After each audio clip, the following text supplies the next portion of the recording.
하나님의 말씀으로 오늘도 하루를 시작하는 여러분을 축복합니다. 신명기는 모세의 세 편의 설교라고 말씀을 드렸는데요. 1장부터 4장 43절까지는 첫 번째 설교예요. 40년 광야 생활에 대한 해고를 하는 설교이고요. 4장 44절부터 26장까지 두 번째 설교인데 율법에 대해서 재교육하는 그런 설교라고 할 수 있어요. 출애굽한 1세대는 율법을 받은 사람들이에요. 하나님은 시내산 아래에 있는 이들에게 율법을 주심을 통해 하나님을 어떻게 사랑해야 되는지, 또 이웃을 어떻게 사랑해야 되는지를 알려주셨어요. 모세는 가나안 땅에 들어가는 출애굽 2세대들에게 1세대에게 반포했던 이 율법의 말씀을 해석해서 어떻게 해야 되는지를 알려주고 있어요. 신명기 24장 오늘 읽었던 말씀은 이혼과 재혼, 결혼의 문제, 가난한 자와 고아와 가부와 같은 이 약자들을 어떻게 대해야 되는지, 가나안 땅에 들어가면 이 문제를 어떻게 해결해야 되는지를 알려주고 있는데, 오늘 저는 1절부터 5절까지의 내용, 이혼과 재혼, 또 결혼, 이 가정에 관한 말씀을 나누려고 해요. 가난한 자와 또 고아와 가부, 약한 자들에 대한 이 말씀은 이번 주 주일날 말씀을 좀 여러분하고 좀 깊이 나누려고 하는데, 주일에 있을 시간을 위해서도 여러분이 기도를 많이 해주시면 좋겠습니다. 여러분 스스로를 위해서도 주일날 주신 말씀을 위해서 기도하는 건 너무나 중요해요. 그리고 그것을 준비하는 사람들을 위해서 기도하는 것도 같이 더불어 중요하다는 거 아시고 같이 기도해 주시면 감사하겠습니다. 1절부터 4절 이혼 증서에 관한 이야기인데요. 아내를 맞이했는데 후에 그에게 수치되는 일이 발견되면 이혼 증서를 써서 그의 손에 주고 그를 자기 집에 돌려보내라, 이제 이렇게 이야기를 하고 있어요. 당시 사회적인 배경은 한 번 결혼했다가 이혼당한 여인이 다시 재혼하는 일은 굉장히 큰 어려움이 있었습니다. 그래서 이제 합법적으로 이혼 증서를 써서 다시 이제 재혼할 수 있도록 권리와 자유를 보장해 주는 것이죠. 그런데 여러분, 남녀 관계는 이혼을 하다가도 다시 재결합할 수 있잖아요. 재결합할 수 있는데 2절부터 4절까지는 두 가지 이유가 있을 경우에는 재결합을 할 수 없다, 이렇게 말을 하고 있어요. 하나는 다른 남자와 결혼을 했는데 다시 이제 이혼을 했을 경우에, 두 번째 남자와 다시 이혼을 했어요. 이혼 증서를 받을 경우에는 첫 번째 남자와 재결합할 수 없다. 또 하나는 그 재혼한 남자, 두 번째 남자가 죽는 경우에, 이혼 증서를 써주는 경우나 죽는 경우에는 첫 번째 사람과 결혼할 수 없다. 이런 이제 규정을 하나님께서 모세를 통해서 알려주고 있는데, 당시 모세의 때는 모든 것이 남성 중심으로 살아가는 시대예요. 완악한 남자들이 있었습니다. 이 완악한 남자들은 어떤 사람들이냐면 지금의 아내를 만족스럽게 여기지를 못하는 거예요.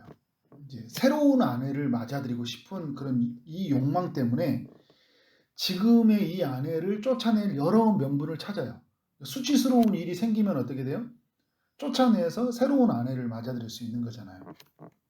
그래서 조금만 이상한 행동을 하게 되면 그런 어떤 제목을 만들어 가지고 아내를 막 쫓아내고 후처를 맞아들이게 되는 일들이 굉장히 많이 일어났어요. 그게 여러분 모세의 때만 그랬을까요?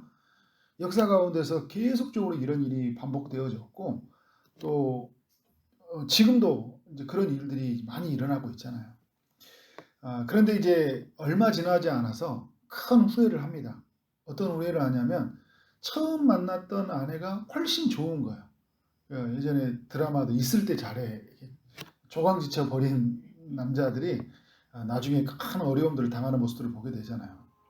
그러니까 다시 이제 어떤 생각이 들어요? 처음 맞아들였던 아내를 다시 이 사람을 다시 내가 아내로 맞아들이는 게 더 좋겠다 생각하고 어떻게 해요? 이제 지금 나중에 왔었던 또 여인을 버리고 처음 맞아들인 아내를 다시 이제 데리고 오려고 하는 거죠. 모세는 이런 거를 근원적으로 막기 위해서 이제 두 번째 여인이 재혼을 하게 되면 못 오게끔 이제 법으로 막아버린 거잖아요. 이 일을 이제 이 안악하다는 걸 누가 알려주냐면요. 마태복음 19장에 가보면 예수님이 이 부분이 알려져요. 그러니까 바리새인들이 찾아와서 이혼을 하는 것이 합당합니까? 이야기하니까 이혼을 하는 게 합당하는 게 아니라 그때 당시에 이혼 증서를 쓰지 않았습니까? 이제 바리새인들이 이야기하니까 그때 왜 썼냐? 왜 써줬냐면 모세가 그 너희들의 완악함 때문에 아내 버림을 허락했다 이야기예요. 그러니까 결국은 뭐냐면 본래는 그렇지 아니하였다. 그러니까 그런 의도가 아닌데 너희들이 그런 그 안악한 죄성에 의해서 그 욕망을 채우기 위해서 그렇게 결혼을 하고 그렇게 이혼을 하고 재혼을 하는 모습 때문에 하나님이 그 법을 정했다는 거예요. 결국은 아내도 보호하는 거고 그리고 이제 남자도 그런 안악함 때문에 가정을 버리지 않도록 그렇게 이제 가정을 지키고자 하는 하나님의 방법이었던 것이죠. 결국 여러분 무슨 말을 하고 있냐면 이 신명기 24장이 지금의 아내, 지금의 남편을 잘 소중히 여기고 잘 지키라는 거예요. 지금 가정을 잘 지키라는 거예요. 수치스러운 제목을 만들어 가지고 내가 왜 이런 사람을 만났는지 막 이렇게 이 수치스러운 제목을 만들어서 이제 어떤 자기 욕망이 있는 거잖아요. 이런 사람을 왜 내가 이렇게 만나가지고 이렇게 고생할까 힘들까 하면서 다른 사람 만나면 좋을까라는 마음을 가지고 수치스러운 제목을 만들어서는 안 된다는 거잖아요. 지금에 있는 사람 하나님이 내게 최고의 선물을 베풀었다 생각하고 그에게 만족하고 그에게 최선을 다하고 그를 통해서 하나님이 주시는 한 몸을 경험하는 것 굉장히 중요한 거잖아요. 그래서 많은 사람들이 이렇게 경험하지 못해요. 굉장히 어떤 그 감성적인 사랑에 빠져 있고요. 굉장히 육체적인 것에 너무 새 있다 보니까 창조의 원리 속에서 말씀의 원리 안에서 함께 살아가고 함께 내가 복종해 가면서 그 내게 주시는 그 신비스러운 뼈 중에 뼈요 살 중에 살인이라는 그 아내를 만족스럽게 여기지 못하고 그의 몸에서 갈비뼈를 치해서 나를 만드신 하나님의 그 신비로움을 인정하지 못하니까 남편으로 인정하지 못하는 그런 모습으로 많은 사람이 살고 있다라는 것을 볼 수 있어요. 자, 5절에 보면 신혼 중에 있는 그 부부를 향한 말씀인데요. 어떤 말씀을 하고 있냐면 5절에 사람이 새로이 아내를 맞이하였으면 그를 군대로 내보내지 말 것이요 아무 직무도 그에게 맡기지 말 것이며 그는 1년 동안 한가하게 집에 있으면서 그가 맞이한 아내를 즐겁게 할지니라. 남편에게는 병력의 의무와 각종 직무의 의무를 맡기지 말라고 하고 있어요. 결혼을 이제 시작한 사람에게는 1년 동안은 한가하게 집에 있으면서 그가 맞이한 아내를 즐겁게 하라. 하나님이 주시는 말씀의 원리, 창조의 원리예요. 결혼한 후에 1년은 매우 중요해요. 많은 분들이 이 결혼한 후에 1년을 너무 아내를 즐겁게 하는 것, 아내가 남편을 만나는 것에 소홀히 하다 보니까 그 1년의 허니문 기간이 평생을 움직이는 힘이 되거든요. 이 시간을 막 바쁘게 살다 보니까 어떻게 되는 거예요? 나중에는 두 사람 사이에 골이 생기고 두 사람 사이에 있는 그 친밀감들, 또 창조의 신비 속에 누리는 그 은혜를 못 누리잖아요. 평생 속에 굉장히 어색하고 그런 모습들을 많이 보게 돼요. 그래서 여러분 결혼한 이제 앞두고 있는 청년들을 이제 말씀을 듣는 우리 청년들에게는 굉장히 중요해요. 결혼한 후에 어떻게 해야 되는지 그리고 주변에서도 그 사람에게 적극적으로 두 사람이 사랑하고 교제하고 나눌 수 있도록 배려를 많이 해줘야 돼요. 교회 봉사하는 것들이나 또 일하는 부분에 있어서 우리가 많이 배려해 줘야 돼요. 그리고 이제 여러분 자녀가 결혼을 앞두고 있는 부모들도 자녀가 앞으로 결혼했을 때 1년 동안 두 사람 사이가 굉장히 친밀한 교제를 나눌 수 있도록 최대한 배려를 해줘야 돼요. 자꾸 집으로 불러들이면 안 돼요. 네, 불러들여서 그러니까 교제 나누는 거 물론 가르치는 거 되게 중요해요. 그런데 같이 교제하기 위해서 충분히 물어보고 배려하면서 그 두 사람 사이가 굉장한 그 사랑의 관계로 이루어질 수 있도록. 그러니까 또 어떤 면에서 아들이나 딸이 너무 일에 빠져 있거나 다른 것에 몰두하지 않도록 두 사람 아내를 잘 알아갈 수 있도록 해주는 게 너무 중요해요. 여러분 가나안 땅에 들어가서 가장 보호해야 될 건 뭐냐면 가정이에요. 가정이 하나님 만든 최초의 기관이잖아요. 최초에 만든 교회예요. 가정이 무너진다는 것은 이스라엘 전체가 무너질 수 있어요. 그런 면에서 가정이 서로 남편과 아내됨이 무엇인지 그것을 창조의 질서에 따라서 말씀의 원리를 따라서 그래서 한 몸이라는 그런 것이 얼마나 소중하고 가치 있다는 것을 여기면서 살아가게 하는 것.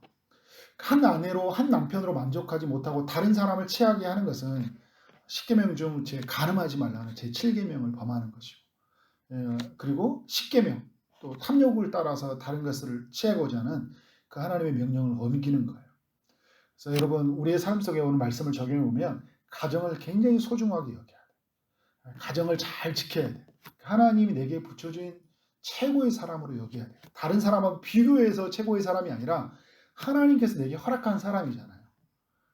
그가 이제 아직 주님을 알지 못할지라도 그가 아직 하나님의 깊은 사랑을 누리지 못할지라도 내가 하나님의 그 은혜를 깨달았다면 이 사람을 주신 하나님께 감사히 여기고 최선을 다해 섬기고 살아가는 것 만족하게 여기는 거잖아요. 내게 주셨으니까. 그래서 그렇게 살아갈 때 우리 가정 속에 주시는 그 은혜가 무엇인지 가정 속에 이루시는 하나님의 천국이 무엇인지를 경험하게 되는 거죠. 저는 우리 교회의 비전이 가정을 세워가는 교회예요. 가정을 세워가는 교회로 했던 건 뭐냐면 기쁨의 동산계 다음 세대를 세워가는 비전을 가지고 있다가 다음 세대를 세워가는 것의 가장 중요한 힘은 그 가정이잖아요. 남편과 아내됨이 각각의 역할들을 다 하는 것. 말씀의 원리 안에서 창조의 원리 안에서 각각의 역할들을 다 하는 것. 부모와 자녀의 역할을 다 해나갔을 때 가정 속에 주시는 그 은혜가 굉장히 풍성해지거든요. 그러면 그 가정이 어디에 흘러가냐면요. 직장으로 흘러가고요. 그리고 이 사회 속에 흘러가요. 안전한 세상, 평화로운 세상. 이 세상이 하나의 은혜 안에 살아가는 것은 가정의 힘이 굉장히 중요합니다. 가정만을 위해 살아가는 게 아니에요. 세상을 축복하기 위해서 가정이 온전하게 세워져 가야 된다는 거죠. 그런 면에서 여러분이 축복의 통로들이 되어지길 원합니다. 그런 모델이 되기 위해서 오늘도 기도하고 내게 주시는 남편, 아내, 정말 내 자녀들을 최선으로 믿음으로 섬겨가는 여러분 삶 되어지기를 주님의 이름으로 축원합니다. 아멘.